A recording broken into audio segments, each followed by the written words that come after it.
जय हिंद दोस्तों, mission Rajgir YouTube channel में आपका स्वागत है।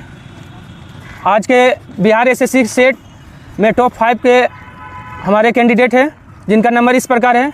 आज के टॉपर हैं ज्ञान मणि 123.5 नंबर, ताली हो जाए।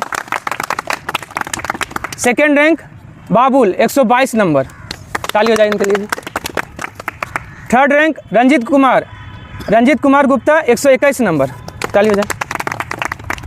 Fourth rank Amarjeet Kumar 112 Manish Kumar 116 number. Fourth है मनीष कुमार 116। चलिए सनी कुमार 116 पाँचवा रैंक, ताली हो जाए। अमरजीत कुमार 112 नंबर। तो इस प्रकार देखा आपने बिहार एसएससी का सेट में टॉप 5 का ये नंबर था। यहाँ बिहार एसएससी दरोगा का सेट चलता है। चलिए हम लोग डिस्कशन करते हैं। आज का पहला क्वेश्चन क्या है? भारत को हिंदू कहकर किसने संबोधित किया था? भारत को हिंदू कहकर ईरानी ने संबोधित किया था। अब भारत को भारतवर्ष किस में कहा जाता था? महाकाव्य महापुराण में भारत को भारतवर्ष कहा जाता था। वहीं बात करें इंडिया, किसने कहा था? इंडिया अंग्रेज ने कहा था। और भारत को हिंदुस्तान कब कहा जाने लगा? मध्यकाल में भारत को हिंदुस्तान कहा जाने लगा। वहीं बात करें इंडिया को इंदे किसने कहा था? इंदे यूनानी ने कहा था।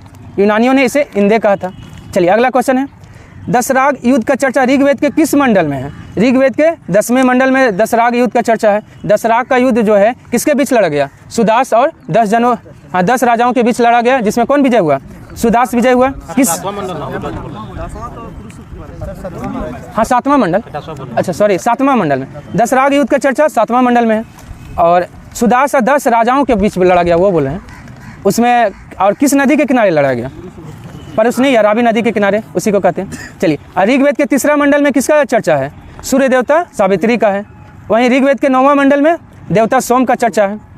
और 8वां मंडल को जो हस्तलिखित ऋचाओं को क्या कहा जाता है? खिल कहा जाता है। और 10वां मंडल में पुरुष सूक्त का चर्चा किस में है? 10वां मंडल में। हाँ चतुर्वर्ण का चर्चा भी आपका 10वां मंडल में। वेद के संकलनकर्ता किसे माना जाता है? महर्षि द्वैपायन वेद व्यास को माना जाता है। वहीं तुलसीदास का रामचरितमानस है। वाल्मीकि का रामायण है। और सेलियरस, देखिए इतिहास को 3 भागों में सबसे पहले किसने बांटा था? हाँ क्रिस्टोफस सेलियरस ने बांटा था। अगला क्वेश्चन देखिए, वामनावतार के 3 पगों का आख्यान किस वेद में है? तो ऋग्वेद में है। वहीं यजुर्वेद में क्या है? गद एवं पद दोनों में कौन सा वेद है? तो यजुर्वेद। गद और पद 2 भागों में बटा है यजुर्वेद। बलिदान विधि का वर्णन किस में है? यजुर्वेद में है। वहीं संगीत का जो है जन्म किस वेद में हुआ था? सामवेद में। वहीं औषधि श्राप जादू टोना ये सब बोलेगा तो अर्थवेद में हो जाएगा। मूलभूत उपनिषद की संख्या कितनी है? देखिए कुल उपनिषद है 108, लेकिन उसमें से मूलभूत उपनिषद कितना है? 13 है। और 18 क्या है? महापुराण कितना है? 18 है। और 6 क्या है? वेदांग 6 है। वेद है 4, वेदांग 6। 4 आश्रमों का उल्लेख किस उपनिषद में है? देखिए 4 आश्रमों का उल्लेख जाबलो उपनिषद में है। वहीं 3 आश्रम का उल्लेख छांदो उपनिषद में है। हाँ देखिए शतपथ ब्राह्मण में स्त्री को पुरुष का अर्धांगिनी बताया गया किस में? तो शतपथ ब्राह्मण में। और कठोपनिषद में क्या है? नचिकेता और यम का संवाद किस उपनिषद में है? कठोपनिषद में। चलिए अगला क्वेश्चन है, हीनयान का प्रमुख ग्रंथ कौन सा है? हीनयान का प्रमुख ग्रंथ कथावस्तु है। इसका लेखक कौन है? मोगलीपुत्र, जिसने जो है तीसरा बौद्ध संगीति का अध्यक्षता किया था। और कौन सा पुस्तक का रचना किया है? अभिधम्म पिटक का रचना मोगलीपुत्र ने तीसरा बौद्ध संगीति में किया है। देखिए कल्पसूत्र कौन लिखा है? भद्रबाहु, जिसमें जैन धर्म का प्रारंभिक इतिहास मिलता है कल्पसूत्र में। देखिए अष्टाध्यायी के लेखक कौन है? पाणिनि। सबसे पहले लिपिबद्ध जो है किया गया कौन सा पुस्तक में? लिपि का चर्चा मिलता है तो आपका अष्टाध्यायी में। चर्चनामा के लेखक कौन है? अली अहमद है। चर्चनामा के लेखक अली अहमद। अगला क्वेश्चन देखिए, अर्थशास्त्र को कितने अधिकरण में बांटा गया है? देखिए अर्थशास्त्र को 15 अधिकरण में बांटा गया है। और कितना प्रकरण में बांटा गया है? 180 प्रकरण में। अर्थशास्त्र किसने लिखा है? चाणक्य या कौटिल्य बोलिए, चाहे विष्णुगुप्त बोलिए। और अर्थशास्त्र का जो है अनुवाद किसने किया था? शाम शास्त्री ने अनुवाद किया था। शाम शास्त्री ने। चीनी लेखक के भारत आने का क्रम सजाना है। देखिए सबसे पहले इसमें से कौन आया? फाहियान आया। 399 से 414 तक रहा था। किसके समय में? चंद्रगुप्त द्वितीय के समय में। उसके बाद कौन आया? संयुगन आया। 518 से 521 तक रहा। उसके बाद हेनसांग आया हर्षवर्धन के समय में। 629 में आया, 645 में गया। ईसिंग, देखिए ईसिंग लगभग 7वीं शताब्दी 672 के आसपास आया था। तो क्रम सजा दीजिए, CABD हो जाएगा। मेगास्थनीज का उत्तराधिकारी किसे माना जाता है? डायमेकस को माना जाता है। और डायमेकस किसके दरबार में आया था? बिंदुसार के दरबार में आया था। वहीं डायनोसियस किसके दरबार में आया था? हाँ, डायनोसियस अशोक के दरबार में आया था। फाहियान चंद्रगुप्त द्वितीय के दरबार में। टोलमी देखिए, टोलमी का पुस्तक कौन है? भारत का भूगोल किसने लिखा है? टोलमी ने लिखा है। हाँ, दूसरी हिस्टोरिका पुस्तक के लेखक कौन है? हिस्टोरिका पुस्तक के लेखक हेरोडोटस, जिसको इतिहास का पिता भी कहा जाता है। टेसियस कहाँ का था? ईरान का राजवैद्य था। हेनसांग देखिए, सीयू की पुस्तक किसका है? हेनसांग। यात्रियों का राजकुमार, वर्तमान शाक्य मुनि, नीति का पंडित किसे कहा जाता है? हेनसांग को कहा जाता है। चलिए, संयुगन कब आया था भारत? 518 में।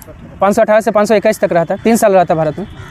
इब्न बतूता भारत कौन सी शताब्दी में आया था? 14वीं शताब्दी में, क्योंकि 1333 में आया तो कौन सा शताब्दी हो जाएगा? 14वीं शताब्दी हो गया। और इब्न बतूता कहाँ का था? मोरक्को का था। मोरक्को का था। इसको चीन कब भेजा गया था? 1342 में। हाँ, मोहम्मद बिन तुगलक ने इब्न बतूता को चीन भेजा 1342 में। सामवेद का ब्राह्मण ग्रंथ कौन सा है? देखिए, सामवेद का ब्राह्मण ग्रंथ पंचविश है, लेकिन ऋग्वेद का ब्राह्मण ग्रंथ कौन है? ऐतरेय और कौशितकी। ऐतरेय और कौशितकी ऋग्वेद का हो गया। यजुर्वेद का कौन सा हो गया? हाँ, तैत्तिरीय और शतपथ। तैत्तिरीय और शतपथ हो गया यजुर्वेद का। और गोपथ किसका हो गया? अथर्ववेद का गोपथ हो गया। चलिए, जस पीरियोडस पुस्तक के लेखक कौन है? तो हिकेटियस, जिसको भूगोल का क्या कहा जाता है? भूगोल का पिता कहा जाता है। देखिए, भूगोल शब्द किसने दिया है? भूगोल शब्द और व्यवस्थित भूगोल का जनक दोनों कौन है? इरेटोस्थनीज है। और ठीक है, और सांस्कृतिक भूगोल का पिता किसको कहा जाता है? कार्ल ओ सावर को सांस्कृतिक भूगोल का पिता कहा जाता है। विश्व मानचित्र का निर्माण करता किसे माना जाता है? अनक्जीमेंडर को माना जाता है विश्व मानचित्र का निर्माण करता। अब विश्व ग्लोब का निर्माण करता कौन है? मार्टिन बेहम है। गणितीय भूगोल का जनक कौन है? थेल्स। गणितीय भूगोल का जनक थेल्स है। और वर्तमान भूगोल का जनक हाँ, अलेक्जेंडर वान हम्बोल्ट हो गया। महाविस्फोट सिद्धांत की व्याख्या किसने किया था? देखिए, महाविस्फोट सिद्धांत दिया है जॉर्ज लेमेंटियर ने, लेकिन इसका व्याख्या कौन किया है? रॉबर्ट वेगोनर ने। जिस तरह से प्रकाश विद्युत प्रवाह का खोज किसने किया है? हर्ज ने, लेकिन व्याख्या किया है आपका आइंस्टीन ने। उसी तरह आपका महाविस्फोट सिद्धांत दिया है आपको जॉर्ज लेमेंटियर ने, लेकिन इसका व्याख्या किया है रॉबर्ट वेगोनर ने। एलन गुथ ने क्या किया है? स्फीति सिद्धांत किसने दिया है? एलन गुथ ने दिया है। वहीं दोलन सिद्धांत कौन दिया है? संडेजा ने। हाँ, एलन संडेजा ने दोलन सिद्धांत दिया है। ब्रह्मांड का व्यास कितना प्रकाश वर्ष होता है? ब्रह्मांड का व्यास 10 का पावर 8 प्रकाश वर्ष होता है। देखिए, सौर अरब क्या है? देखिए, हमारे आकाशगंगा में कितना मंदाकिनी है? 100 अरब मंदाकिनी है। और एक मंदाकिनी में कितना तारा है? 100 अरब तारा है। चलिए, अब 5 बिलियन किसका उम्र है? सूर्य का उम्र 5 बिलियन वर्ष है। सूर्य के केंद्र का तापमान कितना डिग्री सेल्सियस होता है? 1.5 इंटू 10 का पावर 60 डिग्री सेल्सियस। वहीं सतह का तापमान बोलेंगे तो 6000 डिग्री सेल्सियस सतह का तापमान है सूर्य का। भू केंद्रीय सिद्धांत किसने दिया था? देखिए, भू केंद्रीय सिद्धांत टोलमी ने दिया था। हाँ, और वही कोपरनिकस ने क्या दिया था? हाँ, सूर्य ब्रह्मांड का केंद्र है। और आपका ग्रहों की गति किसने दिया है? केपलर ने दिया है। और हिग्स ने गॉड पार्टिकल का खोज किसने किया है? हिग्स ने किया है। कॉस्मोलॉजी को समझने के लिए गॉड पार्टिकल का अवधारणा जो है हिग्स ने दिया था। चलिए, उसके बाद है सूर्य का व्यास कितना लाख किलोमीटर है? सूर्य का व्यास 13.92 लाख किलोमीटर है। 13,92,000। हाँ, वहीं बोलेगा कि पृथ्वी का व्यास का कितना गुना है? सूर्य का व्यास 110 गुना है। और सूर्य हमारे पृथ्वी से कितना लाख गुना बड़ा है? तो 13 लाख गुना बड़ा है। इनमें से कौन सा बोना ग्रह नहीं है? चेरोन है, सेरस है, 2003 UV 313 भी है, लेकिन 2005 UV 212 नहीं है। एक प्लूटो भी है। प्लूटो, चेरोन, सेरस, 2003 UV 313, ये चारों क्या है? बौना ग्रह है। अपने अक्ष पर कौन सा ग्रह सबसे कम झुका हुआ है? देखिए, सबसे कम झुका हुआ है शुक्र, लेकिन सबसे ज़्यादा कौन झुका हुआ है? अरुण। इसलिए लेटा हुआ ग्रह किसको कहा जाता है? अरुण को कहा जाता है। उसके बाद है, चलिए, और बुध क्या है? सबसे सामने का सूर्य के सबसे नज़दीक ग्रह कौन है? बुध है। सबसे दूर ग्रह वरुण हो गया। किस ग्रह का विशिष्ट गुण चुंबकीय क्षेत्र का होना है? कौन सा ग्रह का? तो बुध का। और सबसे अधिक ताप अंतर जो है किस ग्रह पे पाया जाता है? तो बुध ग्रह पे। बुध ग्रह पे सबसे अधिक ताप अंतर, मतलब दिन ज़्यादा गर्म रहता है और रात भी ज़्यादा ठंडा रहता है, इसलिए जो दोनों का तापमान जो है, ताप का अंतर जो है ना ज़्यादा है यहाँ। हाँ, वही ठीक है। और सबसे भारी बृहस्पति क्या है? सबसे भारी ग्रह, सबसे तेज़ी से घूमने वाला ग्रह बृहस्पति, इसलिए इसको क्या कहते हैं? वैक्यूम क्लीनर कहते हैं। दरोगा में पूछा हुआ क्वेश्चन है। चलिए, मंगल ग्रह को लाल ग्रह किसको कहा जाता है? मंगल ग्रह को कहा जाता है किसके कारण? आयरन ऑक्साइड के कारण यह लाल है। अब बुध और शुक्र में याद रखिएगा कोई उपग्रह नहीं है। प्लूटो को ग्रह की श्रेणी से कब निकाला गया था? 2006 के प्राग सम्मेलन। प्राग कहाँ है? चेक गणराज्य की राजधानी प्राग है, वहीं पे सम्मेलन हुआ था। सौर ज्वाला के उत्तरी ध्रुव को क्या कहते हैं? सौर ज्वाला के उत्तरी ध्रुव को ओरेला बोरियालिस कहते हैं और दक्षिणी ध्रुव को ओरेला ऑस्ट्रेलिस। देखिए याद कैसे रखिएगा, ऑस्ट्रेलिया दक्षिण में है ना, तो दक्षिण को ओरिएला हाँ ऑस्ट्रेलिस कहते हैं और उत्तरी को एक याद रह जाएगा तो दूसरा तो ऑटोमेटिक बन जाएगा। ईसाई पादरियों को भारत में आने की अनुमति कब मिला था? 1813 में। और शिक्षा पर 1 लाख रुपया खर्च करने का भी जो है व्यवस्था 1813 में। वहीं 1833 में क्या हुआ? व्यापारिक अधिकार पूर्णतः समाप्त हुआ। कब? 1833 में। और गवर्नर जनरल को संपूर्ण देश के लिए एक ही बजट बनाने का अधिकार दे दिया गया 1833 का अधिनियम में। चलिए, और 1861 में क्या हुआ था? भारतीयों को मतलब कानून कानून बनाने की प्रक्रिया में भारतीयों को शामिल किया गया था, 3 लोगों को शामिल किया गया था। ठीक है, चलिए 1834 में किसकी अध्यक्षता में प्रथम विधि आयोग का गठन किया गया था? तो लॉर्ड मैकाले के अध्यक्षता में प्रथम विधि आयोग का गठन कब हुआ था? 1834 में। चलिए 1834 में, हाँ। और एलिजा एम्पे क्या थे? कोलकाता सुप्रीम कोर्ट के मुख्य न्यायाधीश थे। कानून बनाने की प्रक्रिया में भारतीयों को शामिल कब से किया गया था? 1861 का भारत शासन अधिनियम द्वारा। ठीक है, चलिए अप्रत्यक्ष चुनाव प्रणाली की शुरुआत हुआ था कब से? 1861 से। अप्रत्यक्ष चुनाव की प्रणाली नहीं 1861 देखना।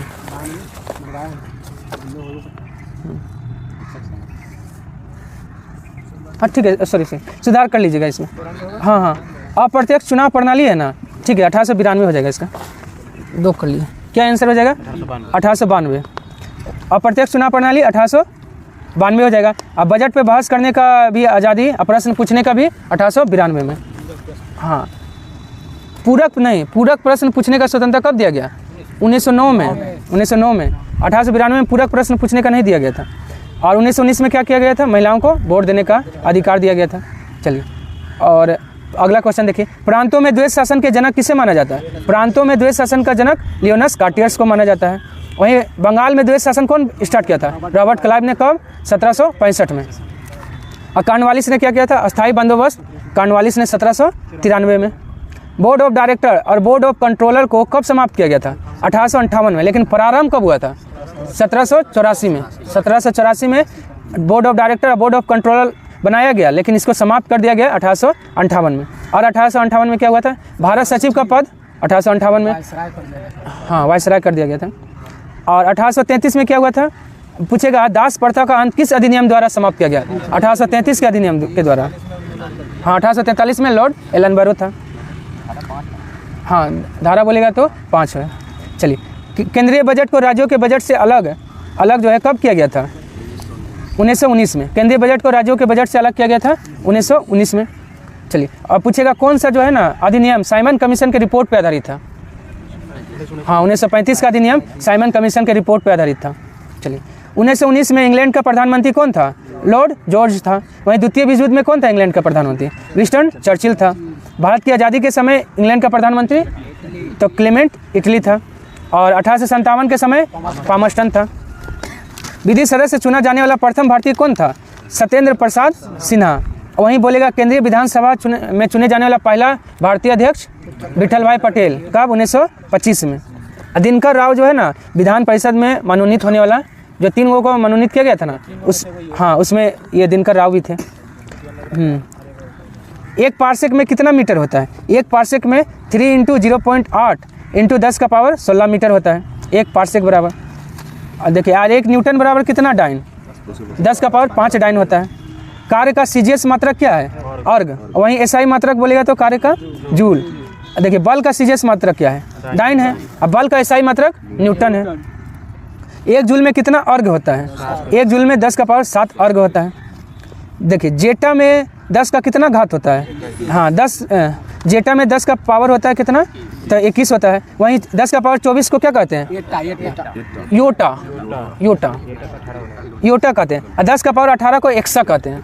10 का पावर 18 को एक्सा। और 10 का पावर 9 को गीगा कहते हैं। चलिए अगला क्वेश्चन है, 1 पिको में 10 का पावर कितना घात होता है? हाँ, 1 पिको में 10 का पावर -12 होता है। और 10 का पावर -21 किसका होता है? जेप्टो का 10 का पावर -21। और 10 का पावर -24 जो है ये किसका है? हाँ योक्टो का, योक्टो। 10 का पावर -18 एटो का, एटो कहते हैं 10 का पावर -18 को, हाँ, एटो एटो। इनमें से कौन अदिश राशि है? तो देखिए विद्युत धारा क्या है? अदिश राशि है। वेग, त्वरण, अभिस्थापन ये सब सदिश राशि है। पाई का मान की गणना सबसे पहले किसने किया था? आर्यभट्ट ने किया था। अब पाई दिवस कब मनाते हैं? 14 मार्च को, 14 मार्च को मनाते हैं। और भारत का आइंस्टीन किसे कहा जाता है? नागार्जुन को कहा जाता है, क्योंकि सापेक्षता का सिद्धांत नागार्जुन ने दिया था किस पुस्तक में? माध्यमिक सूत्र में, माध्यमिक सूत्र में दिया था। वराहमिहिर क्या थे? खगोल वैज्ञानिक कौन था? वराहमिहिर। किसके दरबार में रहते थे? चंद्रगुप्त द्वितीय के दरबार में रहते थे। न्यूटन जो है गति का नियम दिए हैं। चलिए, गेंद को कितना डिग्री पे फेंका जाए कि वह लंबा दूरी तय करेगा? 45 डिग्री पे। न्यूनतम दूरी को तय करेगा कब? कितना डिग्री पे? 90 डिग्री पे, वहीं रह जाएगा। रेखीय चाल बराबर क्या होता है? कोणीय चाल इंटू त्रिज्या होता है। मतलब यू बराबर क्या होता है? 2πr/n होता है। चाल और वेग का एसआई मात्रक क्या है? चाल और वेग का एसआई मात्रक मीटर प्रति सेकंड। हाँ, आपका ऑप्शन क्या हो जाएगा? ऑप्शन ई, क्योंकि ए और डी में जो है सेम ऑप्शन है, तो ऑप्शन डी हो जाएगा। शक्ति का विमीय सूत्र क्या है? शक्ति का विमीय सूत्र ml² T⁻³ है। हाँ, ये फार्मूला से निकाल लीजिएगा। और वेग और चाल का क्या होता है? ऑप्शन ए में जो लिखा हुआ है m0l और T⁻⁻1 वेग और चाल का होता है आपका विमीय सूत्र। त्वरण का क्या होता है? m0l T⁻² होता है। अब बल का ml T⁻² होता है। पृष्ठ तनाव का विमीय सूत्र क्या होता है? ml0 T⁻² होता है पृष्ठ तनाव का। चलिए, गोबी रेगिस्तान पार करने वाली प्रथम भारतीय महिला कौन है? तो सुचेता कड़े-थानकर है। बुला चौधरी क्या की थी? 7 प्रमुख सागर पार करने वाली पहली भारतीय महिला तो बुला चौधरी है। अंटार्कटिका पहुंचने वाली पहली भारतीय महिला कौन है? मेहर मूसा है। प्रथम राज्यसभा के उपसभापति बनने वाले भारतीय महिला कौन है? हाँ, वायलेट अल्वा है। और वी.एस. रमा देवी क्या थी? भारत के प्रथम मुख्य चुनाव आयुक्त महिला, मतलब कौन थी? वी.एस. रमा देवी। और राज्यसभा का प्रथम महासचिव कौन थी? नहीं, वी.एस. रमा देवी। स्नेहलता श्रीवास्तव तो लोकसभा की प्रथम महासचिव बनी थी, लेकिन राज्यसभा की प्रथम महासचिव वी.एस. रमा देवी, बनने वाली महिला वी.एस. रमा देवी। प्रथम महिला एयरबस पायलट कौन है? दुर्गा बनर्जी। और वही पूछेगा प्रथम भारतीय एयरबस मार्शल तो P Bandopadhyay. Lieutenant general, Bharat की प्रथम लेफ्टिनेंट जनरल पुनीत अरोड़ा, महिला में। और वायुसेना की पहली पायलट कौन है? हरिता कौरदयाल। हरिता कौरदयाल वायुसेना में पायलट बनने वाली पहली भारतीय महिला। राष्ट्रीय महिला आयोग का प्रथम महिला अध्यक्ष कौन बनी थी? जयंती पटनायक। राष्ट्रीय महिला आयोग, राष्ट्रीय महिला आयोग का स्थापना कब हुआ था? 1992 में। राष्ट्रीय महिला आयोग का स्थापना 1900। राष्ट्रीय महिला दिवस मनाया जाता है 13 फरवरी। हाँ, राष्ट्रीय महिला दिवस 13 फरवरी को सरोजिनी नायडू का जन्मदिन है, और उसी दिन रेडियो दिवस भी मनाया जाता है 13 फरवरी। हाँ, 13 फरवरी। अब विश्व महिला दिवस 8 मार्च को मनाया जाता है। चलिए, राष्ट्रीय महिला हो गया। और मेरी लीला राव क्या थी? ओलंपिक में भाग लेने वाली पहली भारतीय महिला मेरी लीला राव। और साहित्य अकादमी पुरस्कार पाने वाली प्रथम भारतीय महिला कौन है? अमृता प्रीतम है। चलिए, प्रथम महिला फिजिशियन कौन है? प्रथम महिला फिजिशियन आनंदीबाई गोपाल राव। और चंद्रमुखी क्या थी? चंद्रमुखी जो है प्रथम महिला स्नातक थी। प्रथम महिला स्नातक चंद्रमुखी थी। और कुंज रानी को क्या कहते हैं? हाँ, grand old lady of India. देखिए, खेल के क्षेत्र में बोलेंगे grand old lady of India Kunjarani, लेकिन इस तरह बोलिएगा ग्रैंड ओल्ड लेडी किसको कहा जाता है? अरुणा असफ अली को। अरुणा असफ अली को कहा जाता है, जो क्या है? प्रथम भारतीय महिला जिसको मरणोपरांत भारत रत्न मिला है, अरुणा असफ अली। चलिए, उसके बाद है आरती शाह क्या की थी? इंग्लिश चैनल पार करने वाली पहली भारतीय महिला आरती शाह। ओलंपिक में कोई पदक जीतने वाली पहली महिला कौन है? कर्णव मल्लेश्वरी, सिडनी ओलंपिक 2000 में जीती थी। एल लम्सडेन क्या है? अर्जुन पुरस्कार पाने वाली पहली भारतीय महिला। आशापूर्णा देवी ज्ञानपीठ पुरस्कार पाने वाली पहली महिला। उड़ान पड़ी किसको कहा जाता है? पीटी उषा को उड़ान पड़ी कहा जाता है। अब व्यक्तिगत ट्रैक मुकाबले में फाइनल तक पहुंचने वाली पहली भारतीय महिला पीटी उषा। हाँ, पीटी उषा। चलिए, नॉर्मल बोरलोग पुरस्कार पाने वाली प्रथम भारतीय महिला कौन है? अमृता पटेल। अमृता पटेल। और नॉर्मल बोरलोग पुरस्कार कब से दिया जाता है? 1973 से। और किस क्षेत्र में? कृषि के, नहीं, नॉर्मल बोरलोग कृषि के क्षेत्र में, कृषि के क्षेत्र में दिया जाता है। और चोकिला अय्यर प्रथम महिला विदेश सचिव कौन थी? चोकिला अय्यर। और नरगिस दत्त राज्यसभा से में चुने जाने वाली पहली अभिनेत्री आपका नरगिस दत्त। एशियाड में स्वर्ण पदक जीतने वाली प्रथम भारतीय महिला कौन है? विनेश फोगाट है। विनेश फोगाट। अमृता पटेल को तो नॉर्मल बोरलोग पुरस्कार मिला था पहले। चलिए। देखिए 35वां ग्रीष्मकालीन ओलंपिक 2032 कहाँ होगा? हाँ, ऑस्ट्रेलिया का ब्रिस्बेन में। और वहीं 2024 हाँ 33वां ओलंपिक 2024 पेरिस में, और 34वां लॉस एंजल्स अमेरिका में। देखिए वर्तमान में जो हुआ है अभी कब टोक्यो में कौन सा था? 32वां था, और 33वां होगा पेरिस फ्रांस में 2024 में, और 34वां कहाँ होगा? लॉस एंजल्स अमेरिका में 2028 में, और 35वां 2032 में होगा ब्रिस्बेन ऑस्ट्रेलिया में। चलिए ठीक है। 25वां शीतकालीन ओलंपिक खेल 2026 कहाँ होगा? इटली के मिलान शहर में। चलिए, और पूछेगा शीतकालीन ओलंपिक खेल कब प्रारंभ हुआ था? देखिए ग्रीष्मकालीन ओलंपिक खेल तो 1896 में प्रारंभ हुआ, लेकिन आपका ग्रीष्मकालीन ओलंपिक खेल हो गया 1896, लेकिन शीतकालीन ओलंपिक खेल कब से? 1924 में। 1924 से चमोनिक्स फ्रांस से स्टार्ट हुआ था, चमोनिक्स फ्रांस। वहीं ओलंपिक का मुख्यालय कहाँ है? अंतर्राष्ट्रीय ओलंपिक समिति का मुख्यालय लुसाने स्विट्जरलैंड। चलिए उसके बाद आ जाइए, मिलान में होगा। ठीक है, अगला क्वेश्चन देखिए, 25वां फीफा फुटबॉल विश्व कप 2034 कहाँ होगा? 25वां फीफा विश्व कप 2034 कहाँ होगा? सऊदी अरब में। और 25वां है, लेकिन 24वां कहाँ होगा? 24वां 2030 में। तो 6 देश में है, मोरक्को, पुर्तगाल, ऐसे स्पेन, ऐसे करके 6 देशों में होगा ये। और 2030 हो गया। और 2026 कहाँ होगा? फीफा फुटबॉल विश्व कप 2026 उत्तरी अमेरिका में होगा। हाँ, अब फीफा का स्थापना कब हुआ था? 1904 में हुआ था। फीफा का मुख्यालय कहाँ है? ज्यूरिख स्विट्जरलैंड में। ज्यूरिख स्विट्जरलैंड में फीफा का मुख्यालय है, और लुसाने स्विट्जरलैंड में ओलंपिक का मुख्यालय है। चलिए, 9वां ICC पुरुष T20 विश्व कप कहाँ होगा? अमेरिका और वेस्ट इंडीज़ में होगा। कब? 2024। वहीं 2026 में कहाँ होगा? ICC पुरुष T20 वर्ल्ड कप 2026 भारत और श्रीलंका में। नहीं, भारत और श्रीलंका। और 2028 में जो होगा 11वां ICC पुरुष T20 वर्ल्ड कप, वो होगा ऑस्ट्रेलिया और न्यूजीलैंड में होगा। और वहीं ICC का स्थापना कब हुआ था? 1909 में। और मुख्यालय कहाँ है? दुबई में है। चलिए, जलमग्न मिट्टी का ज्वालामुखी देखा गया है किस देश में? नॉर्वे में। किस राज्य में फैमिली ID पोर्टल लॉन्च हुआ? उत्तर प्रदेश में। परमाणुीय नाभिक किसने खोज किया है? रदरफोर्ड ने खोज किया है। इनमें से मूलभूत कण कौन सा है? क्वार्क। मूलभूत कण क्वार्क है। चलिए, उसके बाद रासायनिक तत्वों के अणु के संदर्भ में चुंबकीय क्वांटम संख्या का संबंध किससे है? अभिविन्यास से है। रेडियो एक्टिविटी का आविष्कार किसने किया है? बेकुलर ने किया है। लेकिन रदरफोर्ड ने क्या किया था? परमाणु मॉडल या नाभिक का खोज किया है। और परमाणु मॉडल की कमियों को दूर कौन किया था? बोर। हाँ, नील्स बोर ने परमाणु मॉडल के कमियों को दूर किया था।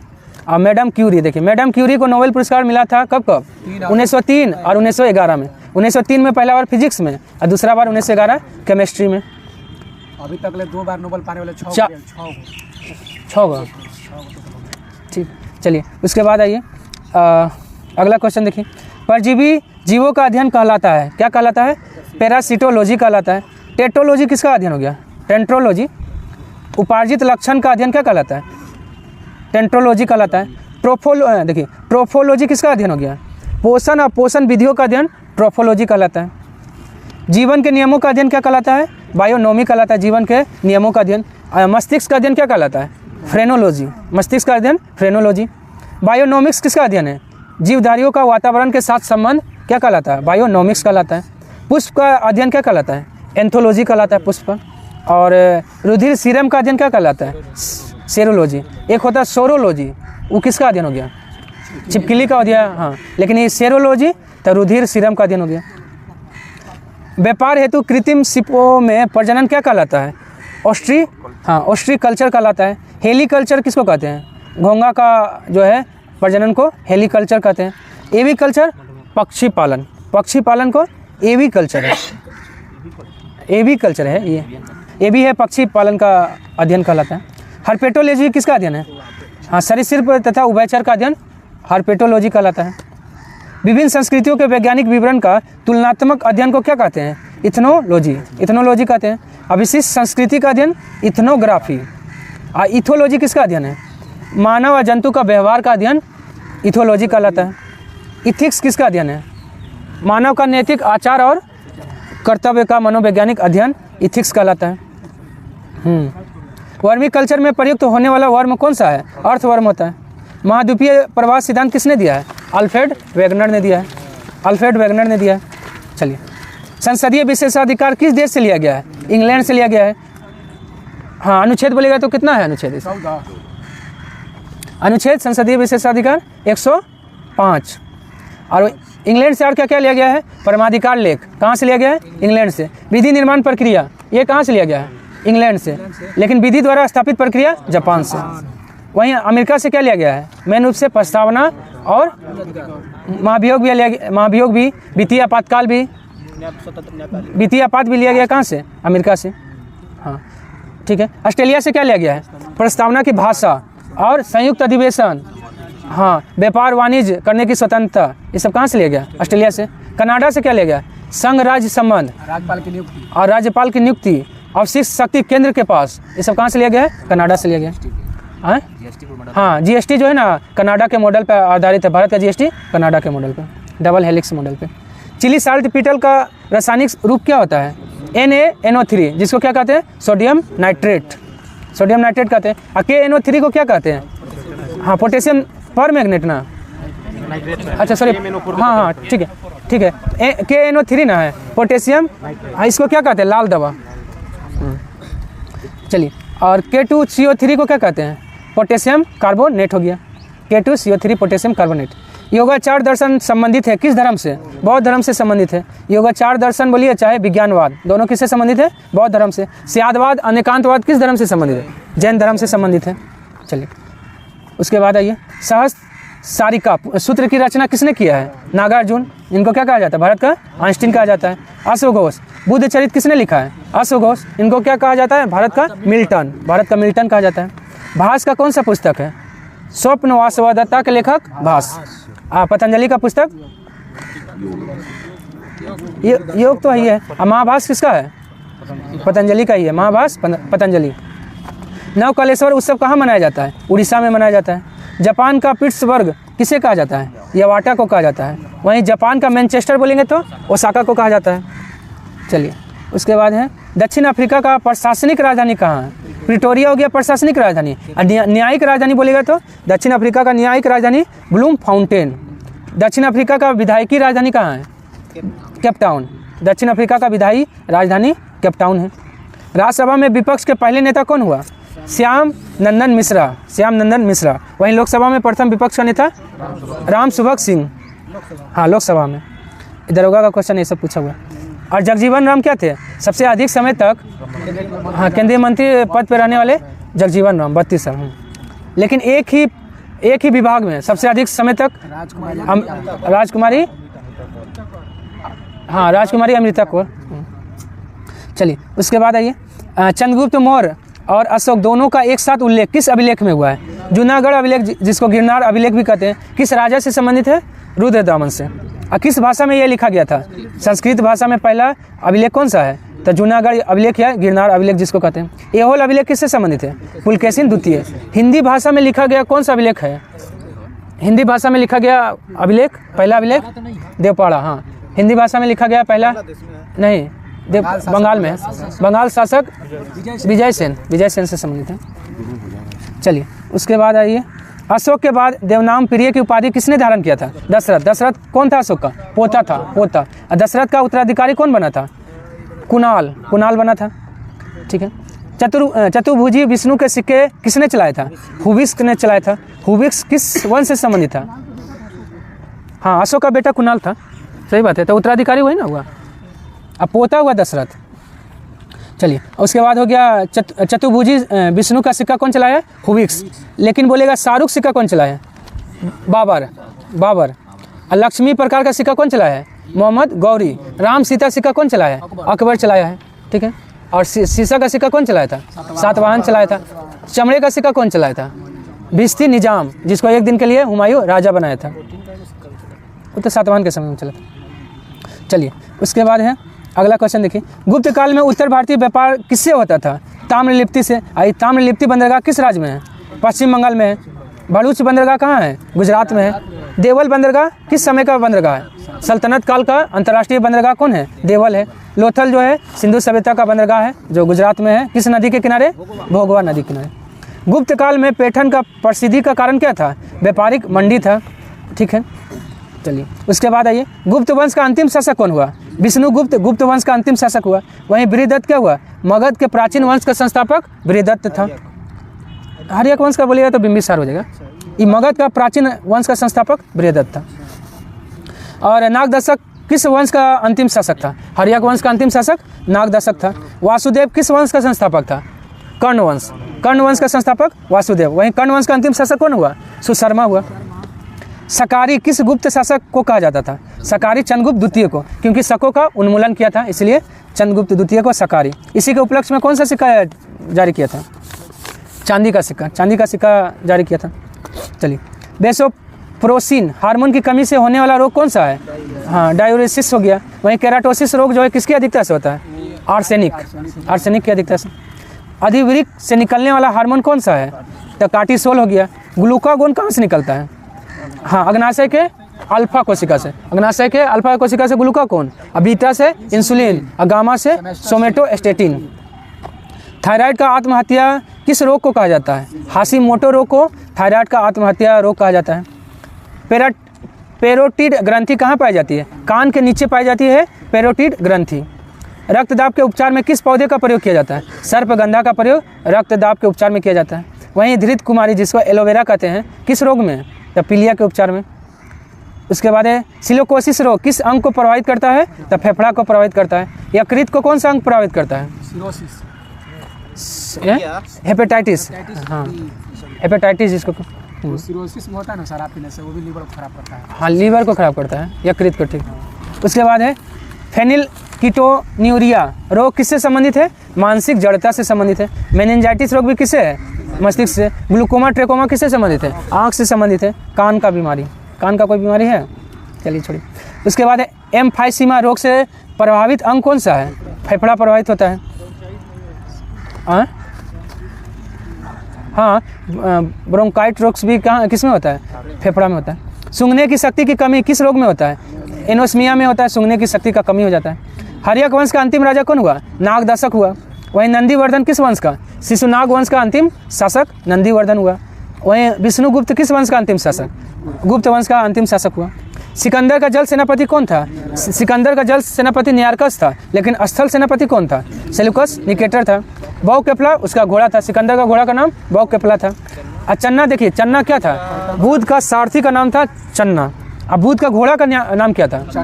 कंथक। बुध का घोड़ा का नाम कंथक, और सारथी का नाम चन्ना। चंद्रगुप्त मौर्य और सेल्यूकस के बीच युद्ध का वर्णन किसने किया है?